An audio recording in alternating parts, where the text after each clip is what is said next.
네, 누구보다 정확한 해외 주식의 소식을 전달드리는 스마트 머니 채널의 박광남, 박연주 이사님 모시고 이야기 나눠보도록 하겠습니다. 안녕하십니까? 안녕하세요. 네, 이사님 뭐 테슬라 커버하신 지 좀 오래되셨는데 다들 이제 보셨을 거예요. 뭐 한국에서 이제 미국 주식에 투자하시는 분들이라고 하면 사실 엔비디아 못지않게끔 많이 가지고 계신 게 테슬라이지 않습니까? 그래서 아마 밤잠 못 주무시면서 막 기다리신 분들이 있었는데 실적 발표하고 나서 시간에서 사실 줄줄줄줄 흘러내리더라고요. 한 마이너스 8% 정도 하락을 했는데, 일단 저희가 실적 발표에 대한 리뷰를 짚어가면서 이 급락 사태가 발생한 이유에 대해서 좀 한번 말씀해 주시면 좋을 것 같습니다.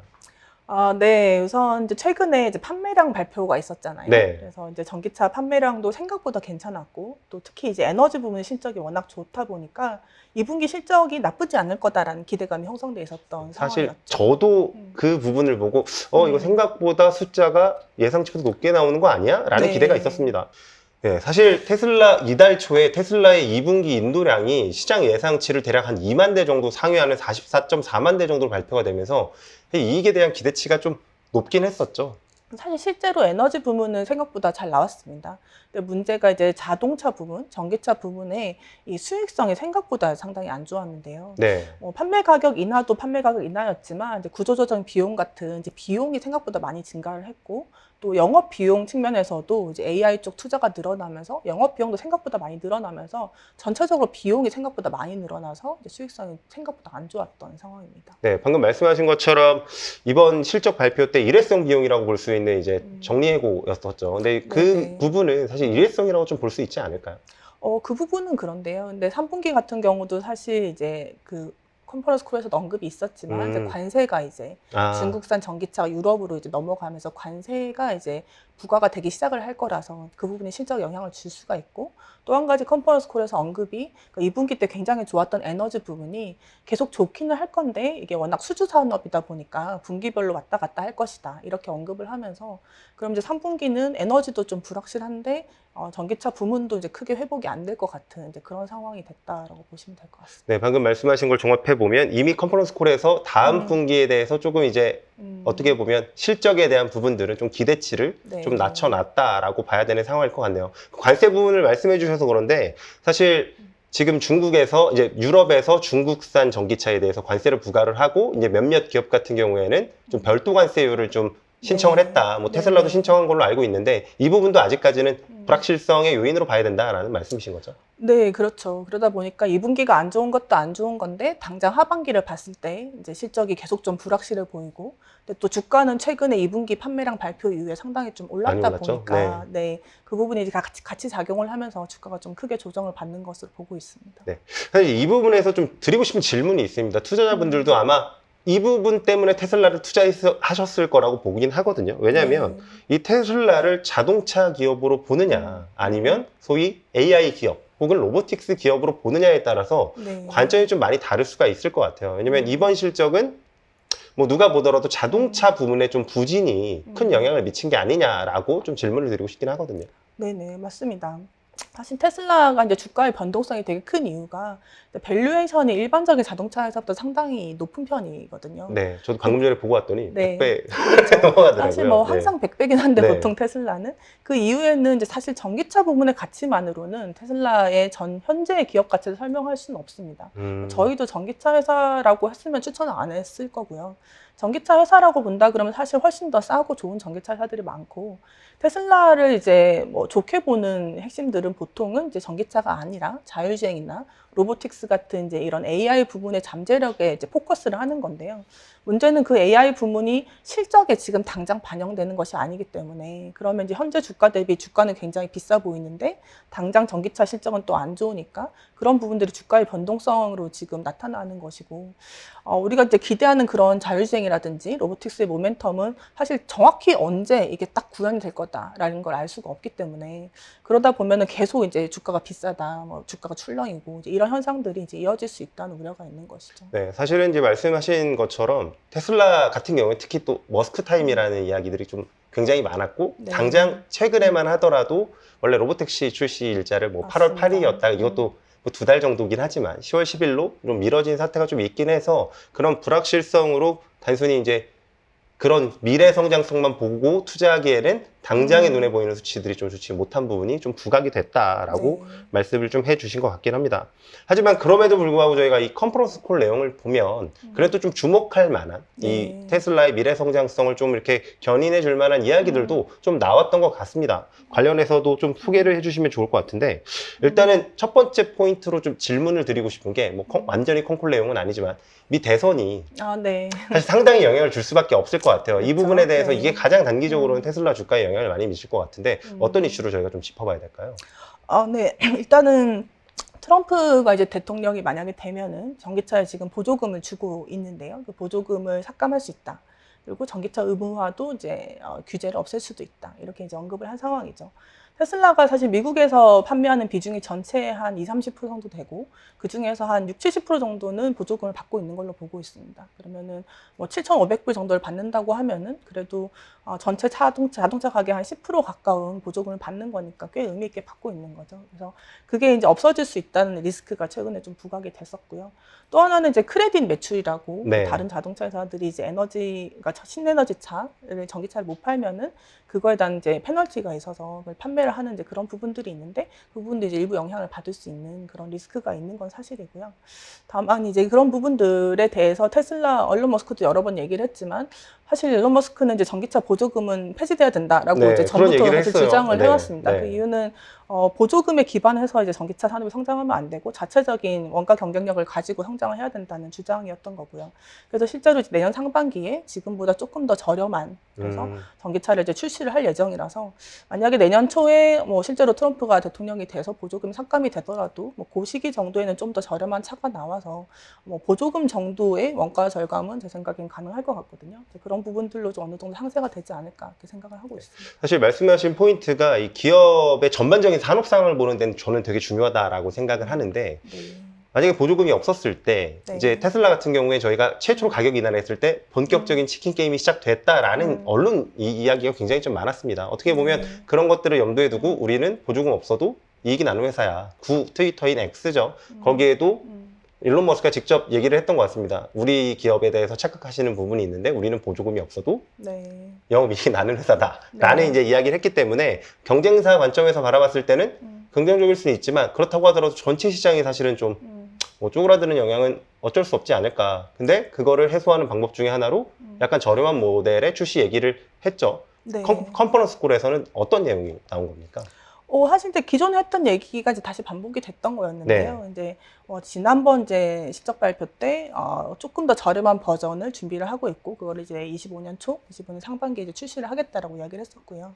기존에는 이제 훨씬 더 싼 전기차로 가려고 하다가 이제 그러면 이제 공법을 많이 바꿔야 되니까 그런 불확실성보다는 조금 원가 절감 기술들을 좀 더 적용을 해가지고 지금보다 조금 더 낮은 원가의 전기차를 출시를 하겠다라고 이야기를 했던 부분이죠. 네. 그렇게 얘기하면 사실 시장에서 기대했던 모델 2는 아니죠. 모델 2와 모델 3 사이에 그 언저리의 네. 중간 정도 세그먼트가 되는 차량이 나올 가능성이 높겠네요. 네, 그렇게 보고 있습니다. 네. 최근에 그 배터리 가격들이 굉장히 많이 낮아지잖아요. 이 네. 부분이 테슬라의 이익에 조금 기여할 수 있는 부분은 어떻게 생각하세요? 실제로 기여를 하고 있을 걸로 추정이 되고요. 특히 이제 에너지 부분, 에너지 네. 저장 장치 같은 경우는 배터리 가격이 크게 떨어지면서 에너지 저장 장치에 대한 수요가 많이 증가하고 있을 걸로 추정이 됩니다. 그 전기차 부문에서도 배터리 원가가 한 10에서 20% 정도 되니까 그 부분이 떨어지는 것도 영향을 줄 거고요. 다만 이제 지금 보면은 이제 다른 이제 비용도 사실 좀 계속 올라가고 있다는 네. 거죠. 뭐 AI 관련된 투자들도 좀 계속 해야 되는 상황이고, 그러다 보니까 이제 그런 것들이 바로바로 효과가 지금 안 나타나고 있는 상황인 것 같고요. 내년 상반기가 돼서 이제 좀 더 저렴한 차가 나오면은 그런 판매량에 대한 우려나 아니면 뭐 마진에 대한 우려, 이런 것들이 조금 더 해소가 돼 나갈 걸로 기대를 하고 있습니다. 네. 그 시간이 좀 빨리 왔으면 좋겠다라는 네. 생각이 좀 저도 들면서, 그렇습니다. 하지만 결국에는 저희가 테슬라의 가장 중요한 뭐 키팩터라고 볼 수 있겠죠. 자율주행일 것 같아요. 네. 이 자율주행에 뭐 연이어서 이제 뭐 로보택시까지 이제 이어지고 네, 있는 것 네, 같은데, 뭐 어떤 이야기들이 좀 있었나요? 네. 로보택시도 사실 이제 뭐 이미 나왔던 내용들이 다시 좀 네. 반복이 됐는데요. 우선 이제 8월 8일에 원래 했던 부분들이, 그러니까 10월 10일로 연기가 되면서 한 2달 정도 연기가 되었고, 또 뭐 사실 없었던 이야기는 아니지만 또 이제 규제 관련된 언급이 좀 있었죠. 그래서 사실 미국이나 이제 선진국에서는 레벨 3 이상 자율주행을 하려고 하면은 정부 당국의 규제가 있어야 되기, 허용이 있어야 되기 때문에 네. 이제 그런 부분들이 이제 이슈가 될 수 있다, 이 언급을 했었고요. 사실 그 부분 자체가 새로운 부분은 아니었었습니다. 근데 네. 이제 워낙에 이제 실적 자체가 이제 빠지는 상황에서 새로운 어떤 긍정적인 뉴스가 없었다, 이런 거를 좀 부정적으로 받아들이신 게 아닌가 싶습니다. 네. 뭐, 아무래도 이 시장에서 말씀하신 것처럼 사실 새로운 소식이 없었다는 부분에 대해서는 네. 조금 이제 부정적이었던 것 같은데, 어쨌든 2달 미뤄진 이 로보택시가 출시가 된다라고 하면 그래도 네. 테슬라가 어떤 이 자율주행에 있어서 어떤 돌파구를 좀 마련했기 때문이지 않을까라는 생각도 드는데, 거기에 대해서는 어떻게 생각하시나요? 저는 사실 뭐 테슬라의 로보택시 행사 자체가 바로 뭐 로보택시의 상용화로 이어질 거라고 기대하고 있지는 않고요. 뭐 그렇게 되려면 앞서도 언급이 있었지만 규제 이슈가 있기 때문에 미국에서 그거를 허용하기 위해서는 시간이 필요할 거라고 봅니다. 네. 지금 말씀하시는 네. 중간에 보이면 저희가 이 달리로 그려본 로보택시의 네. 가상 이미지인데, 네. 뭐 실제로 어떤 형태로 나올지 나중에 확인을 해보는 것도 꽤 재밌을 것 같기는 합니다. 네네. 네. 네, 그런데 이제 제가 최근에 주목해서 보고 있는 부분은 사실 중국인데요. 네. 그러니까 왜 테슬라가 사실 이제 로보택시 부분이 아직 완전히 준비가 안 됐는데 빨리 이 부분을 추진을 하려고 하는지가, 저는 사실 최근에 중국의 어떤 자율주행 쪽에서의 굉장히 가속화되는 모습과 연관이 있다고 생각을 합니다. 네. 네. 사실 방금 말씀하신 게 저도 이제 질문을 드리려고 했던 부분입니다만, 원래 몇 년 전에 분명히 중국에서 테슬라의 뭐 관용차를 쓰지 말아라. 네. 왜냐하면 카메라로 우리의 데이터를 보고 있는 것이 약간 네. 뭐 불쾌하듯이 여겼던 이벤트도 있었거든요. 네네. 근데 갑자기 최근 들어서 뭐 리창 총리도 만나고 여러 가지 일련의 사태들이 굉장히 중국 내에서 FSD가 정식 런칭될 것 같은 이미지들이 굉장히 많이 나타나더라고요. 그걸 좀 어떻게 보시는 건가요? 저는 사실 중국에서 처음에 상하이 공장, 그러니까 테슬라가 중국의 상하이 공장을 허용해 줬을 때 분위기랑 비슷하다고 보고 있습니다. 그러니까 중국에서 사실 최초로 해외 기업한테 100% 지분으로 공장을 짓도록 허용을 해줬었거든요. 네. 그걸 중국이 이제 내수 시장을 내준 거죠, 말하자면. 근데 그렇게 함으로써 중국이 얻었던 거는 테슬라에 공급하는 그 서플라이 체인이었죠. 네. 전기차 서플라이 체인과, 그리고 그걸 허용해줬던 시기쯤에는 중국에서도 어느 정도 전기차를 자생적으로 만들 수 있는 생태계가 어느 정도 됐다고 판단을 했기 때문이라고 생각을 합니다. 저는 지금 자율주행도 사실 비슷한 그림이라고 생각을 하는데요. 2년 전만 해도 그러니까 중국의 자율주행 업체들의 기술력이 중국 뭐 테슬라랑 비교되는 수준은 아니었을 거예요. 네. 물론 지금도 차이가 많이 나겠지만, 하지만 최근 한 2년 사이에 AI 기술이 급격하게 좋아지면서 사실 테슬라의 자율주행 기술이 뭐 여전히 완전하지 않다고 하지만 2년 전과 비교했을 때는 급격하게 좋아진 건 사실이거든요. 네. 사실 우리가 눈 감고 타면은 탈 수 있을 정도까지 사실은 기술적으로 올라왔죠. 사실 미국 내에서는 이미 그렇게 타시다가 네. 뭐 네, 사실, 타는 분들도 네, 있었죠. 분들도 네. 있죠. 근데 아직은 이제 불안감, 네. 혹시 모를 어떤 사고에 대한 위험, 이런 것들 때문에 실제로 매출까지 이제 연결이 안 되는 건데요. 근데 중국에서도 사실 이제 기반적인 기술, 기본 기술 같은 부분들은 많이 올라오면서 최근에 보면은 중국 정부에서 뭐 중앙정부부터 지방정부까지 자율주행 관련해서 굉장히 적극적인 정책들을 내고 있어요. 보면은 뭐 레벨 3 테스트도 굉장히 허용을 많이 해주고, 로보택시 대수도 많이 늘려주고, 또 실제로 중국의 자동차 회사들이, 웬만한 회사들은 다들 도심 자율주행 옵션들을 다 지금 네. 출시를 하고 있는 상황입니다. 그렇게 된 배경은 제가 봤을 때는 일단 기술적으로 자율주행이 어찌됐든 지난 몇 년 동안 굉장히 빠르게 올라오면서 어느 정도 실제 현실 세계에서 테스트를 해볼 수 있는 레벨까지 올라왔다는 거고, 두 번째는 중국 입장에서 봤을 때 미국에서는 이걸 함부로 못할 거라고 생각을 하겠죠. 그렇죠. 그냥 규제적인 이슈도 있고 안전에 대한 이슈도 있지만, 근데 중국에서는 그걸 많이 본인들이 빨리, 결국 핵심은 데이터를 확보하는 거잖아요. 네. 차를 많이 뿌려서 데이터를 확보를 해야 되는데, 그 데이터를 확보하는 데 있어서 중국이 이제 앞서 나갈 수 있는 포인트가 있다고 생각을 합니다. 그러면 방금 말씀하신 것처럼 테슬라한테 열어주는 이유는 뭐 네. 테슬라가 잘하는 것도 있지만 테슬라로 하여금 이 시장을 좀 네. 빠르게 키워서 네. 사실 자국 기업들도 어느 정도 기술력이 올라온 상태에서 이거를 좀 더 시장이 커졌을 때 좀 더 빠르게 캐치업하려고 하는 목적, 어쨌든 글로벌 시장을 타겟으로 할 거니까요. 뭐 그런 네. 목적을 가지고 있다라고 보시는 거죠. 그렇죠. 그러니까 마치 이제 중국의 테슬라가 전기차 공장을 설립하고 나서 지금 BYD, 뭐 그렇죠. 샤오미, 네. 허웨이 이런 중국의 자동차 회사들이 전기차를 막 만들기 시작을 하지 않습니까? 그렇게 된 데는 기본적으로 중국의 전기차 서플라이 체인이 구축이 됐기 때문이고, 거기 있는 테슬라가 상당히 일조를 했거든요. 지금 자율주행이라는 부분도 지금 미국과 유럽이 이제 여러 가지 보수적인 규제를 못하고 있는 상황에서 중국에 치고 나갈 수 있는 상황이 지금 된 거고, 그 상황에서 이제 테슬라를 이제 받아들이게 되면은 자국의 이제 기술적인 확산이라든지 이런 부분들에 이제 유리할 거라는 어떤 판단들, 그런 것들 때문에 테슬라에 대해서 조금 우호적인 정책들이 지금 나오기 시작을 한다라고 생각을 합니다. 네. 그렇다라고 보면 실제로 중국 내에서 이 FSD가 공식 승인을 받을 가능성은 꽤 높게 보시는 거네요.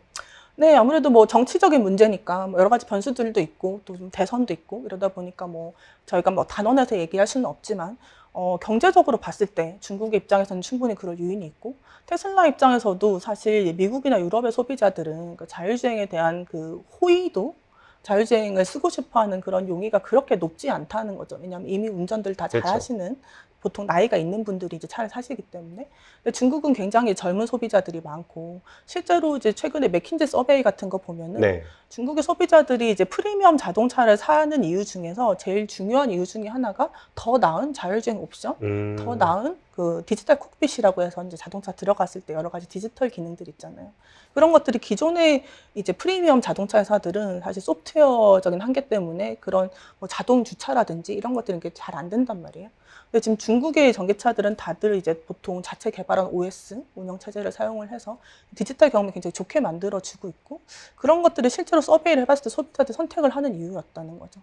그래서 실제로 중국의 그 도시 자율주행이라고 하는 옵션들, 그러니까 물론 운행의 책임은 네. 본인이 지지만, 그렇지만 도심에서 운행을 할 수 있는 옵션들에 대한 채택률이 이제 올라가기 시작을 했고, 테슬라 입장에서는 이제 미국에서 파는 것보다 중국에서 이제 훨씬 소비자들의 호응도가 좋을 수가 있는 상황인 거죠. 뭐 아무리 생각해도 이건 두 국가 혹은 두 기업, 뭐 기업뿐만 아니라 둘 다 윈윈할 수 있는 상황일 것 같기는 합니다. 사실 방금 말씀하신 것처럼 뭐 중국이 전기차 판매량으로 따졌을 때 전 세계 최고의 시장으로 성장한 것도 네. 사실 그 초병의 역할을 한 게 이제 테슬라였고, 그렇죠. 그 수혜를 테슬라도 받고요. 중국 기업들도 받고, 네. 지금도 비슷하게 자율주행에 있어서도 분명히 중국에서 먼저 런칭이 되면 테슬라도 이 데이터를 확보할 수 있다는 측면에서 도움이 되고, 중국 기업들도 이거를 캐치업 하려고 하는 과정에서도 도움이 되고, 그리고 부가적으로 말씀하신 것처럼 중국 인민들은 이 시장, 네, 이런 옵션에 대해서 굉장히 우호적이기 때문에 사실 소비자를 설득한다는 게 굉장히 어려운 건데, 네. 이미 마음을 좀 열어놓은 소비자를 대상으로 서비스를 하는 거는 기업 입장에서 좀 더 유리하지 않을까, 뭐 이런 생각도 좀 들기는 하네요. 네네. 그래서 뭐 승인 자체는 뭐 지켜봐야 되겠지만 네. 승인이 된다면 그건 상당히 의미가 있다. 테슬라의 이 자율주행 소프트웨어 판매에 있어서 이렇게 보고 있습니다. 네. 어쨌든 저희가 가장 중요하게 여기는 이벤트들이기 때문에 뭐 10월 10일에 어떤 이야기를 할지, 플러스 네. 중국 내에서 그러면 이 FSD 승인이 언제 정도에 나올지, 이 부분이 네. 단기적으로, 뭐 중장기적으로도 굉장히 중요한 이벤트 중에 하나가 될 것 같긴 합니다. 네. 이 에너지 얘기를 좀 더 해볼 필요는 있을 것 같습니다. 어쨌든 그래도 이 이익을 이렇게 방어할 수 있었던 측면에서는 ESS의 급격한 성장이 좀 있었거든요. 네. 거기 관련해서 좀 말씀을 좀 해주시면 좋을 것 같습니다. 네, 실제로 이제 2분기 ESS 부문 출하량이 전분기 대비 거의 2배 가까이 네. 증가해서 한 9.4기가와트아워가 그리고 서프라이즈였죠. 사실 예상하지 못했던 부분이잖아요. 네네. 그래서 에너지 부문이 이미 수익성도 상당히 좋아져 있는 상황에서 판매량이 확 늘어나면서 그게 이제 실적에 대해 상당히 기대치를 높였던 부분이었고, 네. 실제로 에너지 부문 실적은 상당히 이제 개선이 됐었습니다. 네. 저희 지금 화면에 보이는 것처럼 이번 분기에 9.4기가와트시의 이제 설치량이 있었고, 뒤에가 메가팩인 거죠. 아, 네, 그러네요. 네. 네. 어쨌든 지금 시장에 뭔가 물 들어왔으니까 노를 더 저으면 3분기에 더 좋아질 수 있는 거 아니야? 그러면 네. 말씀하신 것처럼 자동차 부분의 이익률이 좀 다소 떨어진다고 하더라도 네. 이 에너지 부분으로 메이크업 할 수 있는 거 아니야? 네. 라고 질문할 수 있을 것 같은데, 네, 사실 네. 약간 힌트는 주셨어요. 아, 네.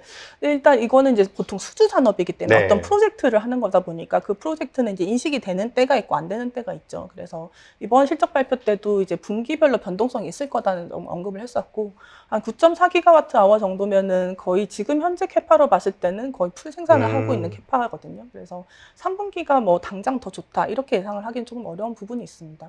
하지만 이 에너지 부문의 이 급격한 성장 당장 사실 한 분기만에 거의 2배 가까이 물량이 늘어났다는 네. 건데 이게 이제 계속될 수 있냐, 이런 식의 흐름이 지속될 수 있냐 그러면은 전 지속될 수 있다라고 보고요. 실제로 최근에 테슬라가 받은 이제 수주를 보면은 프로젝트 하나인데 한 15기가와트 아워짜리 네, 수주를 네, 받았어요. 봤습니다. 네네. 네. 그래서 사실 뭐 ESS 시장 자체가 그렇게 크지가 않은데 굉장히 큰 규모이고, 이렇게 된 배경에는 뭐 여러 가지 이유가 있지만 일단 지난 몇 년 동안 태양광 풍력 설치량이 계속 증가를 하면서 이게 이제 해가 비치거나 바람이 불 때만 전력이 생산이 되니까 이 신재생 에너지의 설치 비중이 늘어날수록 전력 공급의 그렇죠. 불안정성이 사실은 커지는 이제 송전망 거죠. 이슈도 네. 있고요. 뭐 그렇죠. 제주도만 하더라도 돌리다가 중간에 전기를 끊어버리는 경우가 많다고 하더라고요. 네. 과잉 생산으로 인해서. 그렇죠. 네. 그러면 이제 그거를 남는 전기를 저장을 했다가 나중에 부족할 때 공급을 하는 에너지 저장 장치에 대한 수요가 늘어나는 건데요. 예전에 이제 배터리 가격이 비싸다 보니까 이거를 하는 경제성이 나오지 않았다 그러면 최근에는 워낙에 아까 말씀하신 것처럼 배터리 가격이 워낙에 네. 많이 빠졌고, 거기다가 이제 AI 데이터 센터용으로 이제 수요가 굉장히 많이 필요하게 된 거죠. 지금 AI 데이터 센터는 빅테크들이 거의 사활을 걸고 투자를 하고 있는데, 이건 조금이라도 전력이 공급이 안 되면 맞습니다. 굉장히 이제 네. 문제가 커지는데, 빅테크 입장에서 그렇다고 석탄을 떼가지고 데이터 센터에 전력을 공급할 수는 없단 말이죠. 네. 그러다 보니까 당장 있는 신재생 에너지에다가 ESS를 붙이는 그런 이제 수요가 늘어나는 것이고요.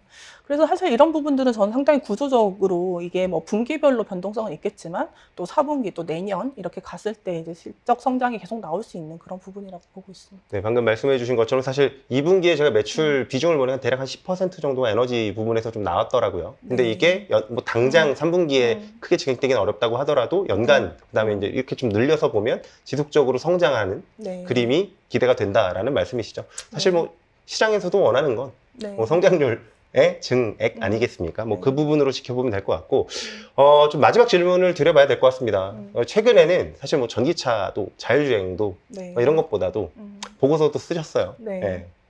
뭐 이 옵티머스 이야기를 좀 해봐야 될 것 같은데, 네. 사실 뭐 특별한 대단 이야기가 많이 나온 것 같지는 않지만 그래도 컨퍼런스 콜에서 또 옵티머스에 대한 언급이 있었습니다. 네. 지금 어느 정도 수준으로 진행되고 있다고 봐야 될까요? 우선은 뭐 회사에서 언급한 거는 이제 내년에는 공장에 투입이 되고 내후년 정도에는 이제 외부에 판매를 할 수 있을 걸로 기대를 한다라고 네. 이제 이야기를 했었고요.